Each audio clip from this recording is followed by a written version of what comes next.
देशामध्ये निवडणूक आली की पाठोपाठ येतात ढिगभर एक्झिट पोल्स. कोण जिंकणार, कोण हरणार याचं उत्तर नेमकेपणानं कळण्यापेक्षा कधी-कधी या एक्झिट पोलमुळं कन्फ्युजन वाढतच जातं. त्यामुळं हे एक्झिट पोल नेमके काय असतात, ते कसे बनतात, हे समजून घेणं आवश्यक आहे. एक्झिट पोलवाले नेमके कुठल्या लोकांना प्रश्न विचारून हे आकडे काढतात? एक्झिट पोलसाठी प्रश्न विचारलेला एखादा व्यक्ती तुम्हाला तुमच्या आजूबाजूला कधीच का सापडत नाही? हे एक्झिट पोलवाले लोकांना जे प्रश्न विचारतात, ते नेमके कसे विचारतात? फोनवर विचारतात की थेट जाऊन? सगळ्याच मतदारसंघामध्ये ते खरंच गेलेले असतात का? आपल्या भारतामध्ये एक्झिट पोल नेमके कधीपासून सुरू झाले? एक्झिट पोल खरे असतात की मॅनेज असतात? असे एक ना अनेक प्रश्न तुम्हालाही कायमच पडत असतील. तर या एक्झिट पोलचा खेळ नेमका काय आहे, ते आज आपण अगदी ए टू झेड समजून घेणार आहोत.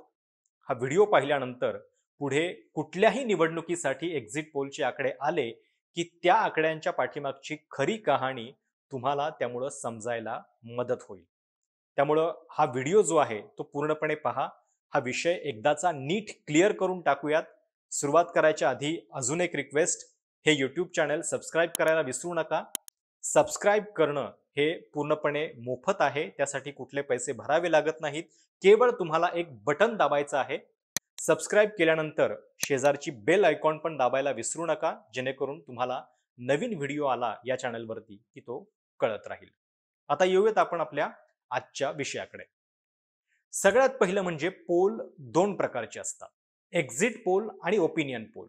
एक्झिट पोल हा मतदान केल्यानंतर मतदारांच्या प्रतिक्रियांवर आधारित असतो. त्याचं जे नाव आहे एक्झिट पोल हे त्याचमुळं आलेलं आहे. कारण मतदान केंद्रातून मतदार बाहेर पडत असताना म्हणजे एक्झिट करत असतानाच टिपलेला हा पोल असतो. तर ओपिनियन पोल हा निवडणुकीच्या आधी केला जातो. निवडणुकीमध्ये पहिल्या टप्प्यातला प्रचार संपेपर्यंतच ओपिनियन पोल टीव्हीवर दाखवला जाऊ शकतो. तर एक्झिट पोल हे नेहमी मतदान संपल्यानंतर साधारणपणे अर्ध्या एक तासानं दाखवता येऊ शकतात. खरं तर एक्झिट आणि ओपिनियन पोल मधला हा सूक्ष्म फरक अनेक लोकांना कळत नाही. त्यामुळं निवडणुकीच्या आधीचे ओपिनियन पोल बंद करण्याची मागणी सुद्धा अनेकदा झालेली आहे. भारतामध्ये 1998 पासून अनेक राजकीय पक्ष या बंदीची मागणी करतायत. पण थोड्या काळासाठी हा आवाज वाढतो आणि नंतर हे सगळं पुन्हा दुर्लक्षित राहतं. निवडणूक आयोगानं पण अशा ओपिनियन पोलच्या बाबत बंदीचा प्रस्ताव ठेवलेला आहे. त्यामुळं अनेकदा जनमतावर प्रभाव टाकण्याचा परिणाम होतो असं आयोगानं सांगितलेलं आहे. पण आजवर ही बंदी प्रत्यक्षात आलेली नाहीये. ओपिनियन पोलमुळे निवडणुका स्वतंत्र आणि निष्पक्ष राहण्यामध्ये अडथळा येऊ शकतो असं निवडणूक आयोगाला का वाटतं?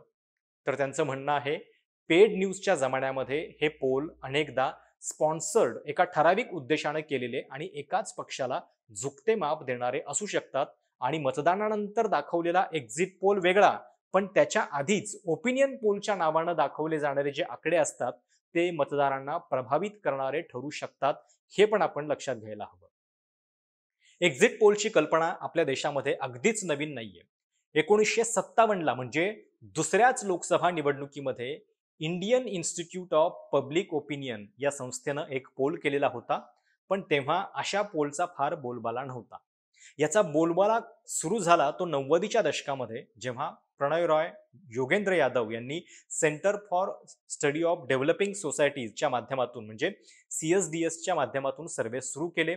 1996च्या लोकसभा निवडणुकीचा त्यांचा पोल खूप गाजलेला होता आणि तिथूनच एक्झिट पोलची लोकप्रियता सुरू झाली. आता या एक्झिट पोलची एवढी चर्चा होते, तर ते नेमके कसे केले जातात? शीतावरून भाताची परीक्षा या तत्वावर हे एक्झिट पोल होत असतात. अनेकदा आकडे चुकत असले तरी जनतेचा मूड कुठल्या बाजूने आहे हे किमान त्याच्यामधून स्पष्ट होतं. पण लक्षात घ्या, त्यातही अनेकदा एक्झिट पोल सपशेल तोंडावर पडलेले आहेत. त्याची 5 मोठी उदाहरणं जर आपण इतिहासात बघायला गेलो, तर पहिलं उदाहरण आहे 2004 ची लोकसभा निवडणूक. त्यावेळी सगळ्याच एक्झिट पोलनी वाजपेयींचं सरकार पुन्हा सत्तेमध्ये येईल असा अंदाज वर्तवलेला होता. 240 ते 250 जागा भाजपला मिळतील असा सगळ्या पोलचा दावा होता. पण प्रत्यक्षात भाजपला 187 जागा मिळाल्या. तर ज्या काँग्रेस आघाडीला 170 जागा मिळतील असं सांगितलं, त्यांचा आकडा 216च्या पुढे पोहोचला. स्क्रीनवर तुम्हाला या प्रत्येक पोलचे आकडे सध्या दिसत आहेत, ते तुलना करून बघा. 2014ची लोकसभा निवडणूक हे त्याचं दुसरं उदाहरण. भाजपचं सरकार देशामध्ये येईल असं सगळ्यांना वाटत होतं, पण ते एवढ्या ताकदीनं येईल याचा अंदाज कुठल्याच पोलला त्यावेळी आलेला नव्हता. सगळे केवळ काठावरचं बहुमत देत होते, पण प्रत्यक्षात भाजपनं मोदींच्या नेतृत्वात 300 पेक्षा जास्त जागा जिंकल्या, तर काँग्रेसला केवळ 44 जागांच्या वरती समाधान मानावं लागलं. काँग्रेसची ही भीषण स्थिती कुठल्याच पोलला आधी सांगता आली नाही. तिसरं उदाहरण आहे 2017ची युपी निवडणूक. नोटबंदीनंतर झालेल्या या मोठ्या निवडणुकीमध्ये सगळ्याच पोलचा अंदाज होता की उत्तर प्रदेशामध्ये त्रिशंकू सरकार बनेल, कुणाला स्पष्ट बहुमत मिळणार नाही. पण प्रत्यक्षात भाजपनं हे सगळे अंदाज धुळीस मिळवत उत्तर प्रदेशमध्ये एक हाती सत्ता मिळवली. त्या आधीच्या युपी निवडणुकीमध्ये भाजपला केवळ 47 जागा मिळाल्या होत्या, पण भाजपनं थेट 300च्या पुढे झेप घेतली. चौथं उदाहरण आहे बिहार विधानसभेची 2015ची निवडणूक. याही निवडणुकीमध्ये सगळे एक्झिट पोल तोंडावर पडले. सगळ्यांनी एक्झिट पोलमध्ये भाजपला झुकतं माप दिलेलं होतं. पण प्रत्यक्षात नितीश कुमार आणि लालू यांच्या युतीनं सगळे अंदाज धुळीस मिळवले. ज्या भाजपला बिहारमध्ये 150 पेक्षा जास्त जागा मिळतील असं एक्झिट पोल सांगत होते, त्या भाजपला अवघ्या 58 जागा त्यावेळी मिळाल्या. आणि पाचवं सगळ्यात मोठं उदाहरण आहे 2015ची दिल्ली विधानसभेची निवडणूक. आम आदमी पक्षाची एवढी प्रचंड लाट आहे याचा अंदाज कुठल्याच एक्झिट पोलला त्यावेळी आला नाही. सगळे एक्झिट पोल काठावरचं बहुमत देत होते, पण प्रत्यक्षात आपनं 70 पैकी 67 जागा जिंकलेल्या होत्या. तर अशी आहे सगळी एक्झिट पोलची कथा. त्यांचा सॅम्पल साईज काय असतो याच्याकडे आपण येऊया. देशाची जर निवडणूक असेल तर त्यासाठी सुद्धा याचा सॅम्पल साईज साधारणपणे 25,000 ते 7 ते 8 लाखांपर्यंत जास्तीत जास्त असतो. 96च्या पहिल्या लोकसभा निवडणुकीत जो पोल गाजला होता त्याची सॅम्पल साईज होती 17,000.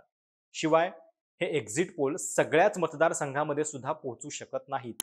हल्ली सर्वच मतदारसंघामध्ये सर्व्हे करण्याचा प्रयत्न काही संस्था करतात, पण सगळ्यांनाच हे शक्य होत नाही. कारण ही गोष्ट चॅनेलकडून त्यांना जे बजेट मिळतंय त्याच्यावरती अवलंबून असते. ही रक्कम काही कोटींमध्ये असते. म्हणजे प्रत्येक इंटरव्ह्यूसाठीचा खर्च जर त्या संस्थेनं 100 रुपये किंवा 300 रुपयाच्या रेंजमध्ये सांगितला आणि सॅम्पल साईज जर समजा 1 लाख आहे, तर एका इंटरव्ह्यूसाठी 300 रुपये म्हणजे हे बजेट साधारणपणे 3 कोटीपर्यंत पोहोचतं. हे एक उदाहरण म्हणून तुम्हाला सांगितलं. वेगवेगळ्या मतदारसंघातून आणि वेगवेगळ्या स्तरांमधून डेटा गोळा करणं हा एक भाग झाला. त्याच्यानंतर पुन्हा पुढची कसोटी असते ती म्हणजे या वोट शेअरच्या आधारे जागा प्रेडिक्ट करणं. म्हणजे सर्व्हे केवळ तुम्हाला मतांच्या टक्केवारीचा सेन्स देतं, त्याच्या आधारे जागा प्रेडिक्ट करणं हा एक मॅथमॅटिकल आणि स्टॅटिस्टिकल एक्झरसाइज आहे. ग्राउंडवरचा मूड काय आहे हे पकडण्यामध्ये अनेकदा ही पद्धत जी आहे ती कमी पडते. कारण काय, तर सर्व्हे काय करतात, केवळ स्विंग मेथडच्या आधारे जागांचा अंदाज लावतात. म्हणजे उदाहरणार्थ समजा एखाद्या राज्यामध्ये भाजपला मागच्या वेळी 38% मतं पडलेली होती आणि अमुक इतक्या जागा मिळाल्या. आता सर्व्हे करताना जर त्यांना लक्षात आलं की टक्केवारी कमी होऊन 35% झाली आहे, तर या कमी झालेल्या टक्केवारीच्या आधारे किती जागा कमी होतील याचा अंदाज लावला जाऊ शकतो. पण ही मेथड किती सदोष आहे, किती चुकू शकते बघा. 2014च्या लोकसभा निवडणुकीमध्ये काँग्रेसची मतांची टक्केवारी होती 19.3% आणि त्यांना जागा मिळाल्या 44. पण 2009च्या लोकसभा निवडणुकीमध्ये भाजपची मतांची टक्केवारी काँग्रेसपेक्षा देखील कमी 18.8% होती, पण तरी त्यांना जागा मिळाल्या 116. एक्झिट पोलचा जो मूलभूत आधार आहे तो देखील अनेकदा फसवा ठरू शकतो. कारण काहीही झालं तरी हे आकडे शेवटी लोक काय सांगतायत त्याच्यावरती ठरतात. प्रत्येक वेळी मतदार आपल्या मनातली खरीच गोष्ट सांगेल याची काही खात्री नसते. म्हणजे तुम्हीच विचार करा, तुम्हाला जर कोणी विचारलं की कुणाला मत देणार आहात, तर तुम्ही त्रयस्थ व्यक्तीला पटकन त्याचं खरं उत्तर द्याल का? शिवाय समाजातले गरीब, अल्पसंख्याक आणि वंचित घटक हे अनेकदा कुठल्या ना कुठल्या भीतीनं खरं उत्तर देणं टाळतात. बहुतांश एक्झिट पोल हे मतदान केंद्राच्या बाहेर केले जातात, पण मतदान करून आल्यानंतर अनेकदा थेट उत्तर देण्यापेक्षा पॉलिटिकली करेक्ट राहणं हे आपल्याकडे लोक पसंत करतात. शिवाय कॉस्ट कटिंग आणि डेडलाईनमुळे सुद्धा या सर्वेच्या कामावरती परिणाम होतो. प्रॉपर रिसर्च हवा, तर त्यासाठी बजेट खर्च करायची पण तयारी लागते. अनेकदा चॅनल्स इतका पैसा सोडायला तयार नसतात. पण मिळालेल्या बजेटमध्ये संस्थांना काम करावं लागतं. शिवाय काही निवडणुकांना मतदानाच्या संध्याकाळीच आकडेवारी गोळा करून अंदाज पुरवण्याचं प्रेशर हे त्या पोल संस्थेवरती असतं. कारण त्याचं टेलिकास्टिंग लगेच होणार असतं. त्यामुळं घाईघाईमध्ये काम करण्याचं सुद्धा प्रेशर असतं. आता टेलिफोनिकवरती सुद्धा काही इंटरव्ह्यू गोळा होतात, पण त्याच्यामध्ये ग्राउंडवरचा पल्स जो आहे तो दिसेलच असं नाही. शिवाय याच्यामध्ये काही ह्युमन एरर्स सुद्धा होतात. टेक्नॉलॉजी जरी खूप विकसित झालेली असली, apps, online question, geo tagging जरी होत असलं, तरी ह्युमन टेंडन्सी सुद्धा असतेच. म्हणजे कधी-कधी फील्डवर काम करणारा व्यक्ती आपल्याला सोयीचं जे बूथ आहे त्याच ठिकाणी पोहोचतो, तिथूनच आकडेवारी पाठवतो. शहराच्या जवळचं बूथ पकडलं जातं, ग्रामीण भागाकडे कधी-कधी दुर्लक्ष होतं. मग अशा वेळी डेटा जो आहे तो सदोष राहू शकतो.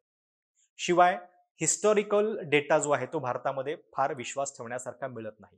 हिस्टॉरिकल डेटा म्हणजे काय, तर एका ठराविक कालखंडातला तुलनात्मक अभ्यास. जर असा डेटा योग्य मिळाला तर त्याच्यातून लोकांच्या बदलत्या सवयींचा अंदाज नेमका लावता येतो. आकड्यांनुसार बदल नेमके कुठे होऊ शकतात हे सांगता येतं. पण आपल्याकडे लोकसंख्या वाढीचा दर, नव्या मतदारांची प्रत्येक वेळा वाढणारी संख्या, भौगोलिक विविधता यामुळं इतर देशांसारखा हिस्टॉरिकल डेटा जो आहे तो विश्वासार्ह नसतो. दुसरी गोष्ट म्हणजे आपल्याकडे जातनिहाय आकडे उपलब्ध नाहीयेत. 1931 नंतर आपल्याकडं जात गणना जी आहे ती झालेली नाहीये आणि त्यामुळे वेगवेगळ्या कास्टच्या ज्या ॲस्पिरेशन्स आहेत त्यांची अ, मतदान करण्याची जी पद्धत आहे त्याचा नेमका पॅटर्न जो आहे तो आपल्या ओपिनियन पोलमध्ये किंवा एक्झिट पोलमध्ये रिफ्लेक्ट होत नाही. आणि सगळ्यात महत्त्वाचं कारण म्हणजे ज्या एक्झिट पोलच्या संस्था आहेत त्याच्यामध्ये विमेन वोटरचं रिप्रेझेंटेशन जे आहे ते अजूनही पुरेशा प्रमाणामध्ये होत नाही.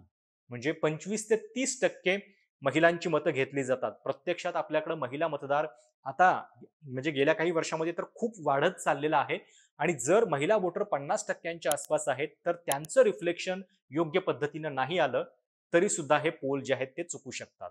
शिवाय अनेकदा म्हणजे ओपिनियन पोल किंवा एक्झिट पोल ही शेवटी काय आहे सायंटिफिक मेथड आहे. त्याच्यामध्ये काही गोष्टी तुम्हाला गृहीत धराव्या लागतात. हे सगळ्या संस्था पोल करताना सुद्धा सांगतात, की त्याच्यामध्ये मार्जिन ऑफ एरर जी आहे ती 2-3% पकडलेली असते. पण कधी-कधी या छोट्या मार्जिनमध्ये सुद्धा मोठा उलटफेर जो आहे तो पाहायला मिळू शकतो. म्हणजे अगदी राजस्थानच्या आत्ताच्या निवडणुकीचं उदाहरण जर बघितलं, तर सगळ्याच पोलनी अगदी काठावरच्या जागा ज्या आहेत त्या दोन्ही पक्षांना दिलेल्या आहेत. पण थोडं जरी मार्जिन बदललं मतांचं, तरी सुद्धा हा उलटफेर जो आहे म्हणजे कुणाला सत्ता मिळणार याचं उत्तर जे आहे त्या 2-3% मध्ये सुद्धा कधी-कधी दडलेलं असतं आणि त्यामुळं हे एक्झिट पोल जे आहे ते चुकीचे ठरू शकतात. आता ही ही सगळी झाली एक्झिट पोलची आत्तापर्यंतची अ, म्हणजे त्यांची काम करण्याची पद्धत नेमकी काय आहे, त्याचा इतिहास काय आहे याच्याबद्दलची माहिती. खरं तर एक्झिट पोलमधून काही सोशल आणि अ, इतर पद्धतीने जी माहिती मिळते, ती सुद्धा खूप महत्त्वाची असते. म्हणजे तुम्ही प्रश्न नेमका कशा पद्धतीनं फ्रेम करताय, याच्यावरती जो डेटा मिळतो, तो सुद्धा खूप महत्त्वाचा असतो आणि त्याचा अभ्यास जो आहे, तो देखील आपल्या धोरणकर्त्यांना महत्त्वाचा असतो. केवळ आकडेवारी मतांची नव्हे, तर काही-काही निर्णय घेण्यासाठी सुद्धा हे अशा पद्धतीचे ओपिनियन पोल किंवा एक्झिट पोल हे महत्त्वाचे असतात आणि त्या दृष्टीनं खरं तर त्याचा सायंटिफिक उपयोग जो आहे तो व्हायला पाहिजे. पण आपल्याकडं अनेकदा केवळ एक वातावरण निर्मिती करण्यासाठी या एक्झिट पोलचा वापर होतोय की काय आणि एक्झिट पोलच्या आधारे जे विश्लेषण होत असतं, विशेषतः ओपिनियन पोल सुद्धा ठराविक टप्प्यानं कधी-कधी दाखवले जातात आणि निवडणूक व्हायच्या आधीच मग मतदारांचा एक अशा पद्धतीनं एक त्यांच्यावरती प्रभाव टाकण्याचा प्रयत्न होतोय का? ही देखील शंका त्यामुळे येत राहते. आता 3 डिसेंबरला तर 5 राज्यांच्या निवडणुकीचा निकाल आहे. त्यावेळी एक्झिट पोलनं जे आकडे सांगितलेले आहेत, ते किती खरे आहेत, हे तर आपल्याला कळेलच. पण एक्झिट पोलची ही सगळी बॅकग्राऊंड तुमच्या लक्षात यावी यासाठीचा हा प्रयत्न होता.